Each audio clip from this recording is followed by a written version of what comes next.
लोणार येथील दैत्यसुदन मंदिरात सकाळी 11 ते 12 या दरम्यान चालू आहे सूर्याचा किरणोत्सव। खगोल व वास्तुशैलीचा अनोखा मिलाफ येथे भाविक पर्यटक मोठ्या संख्येने बघत आहे।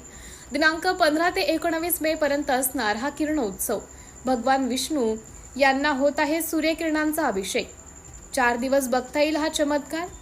दैत्यसुदन मंदिराची शैली खजुराहो मंदिरासारखीच आहे। हे मंदिर भगवान विष्णूंच्या समर्पणात 9व्या आणि 12व्या इसवी सन दरम्यान बांधले गेले असावे। या काळात भारत बलाढ्य चालुक्य राजवंशाच्या राजवटीत होता। असे भव्य दिव्य मंदिर इतिहासाची साक्ष देत उभे आहे। सचिन कानपुरे, लोणार, मानद वन्यजीव रक्षक।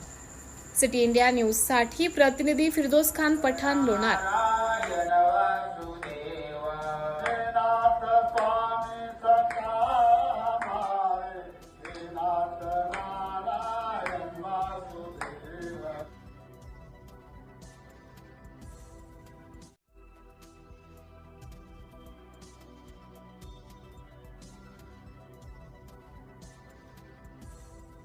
मुरारी हे नाथ नारायण वासुदेव, श्री कृष्ण गोविंद हरे मुरारी हे नाथ नारायण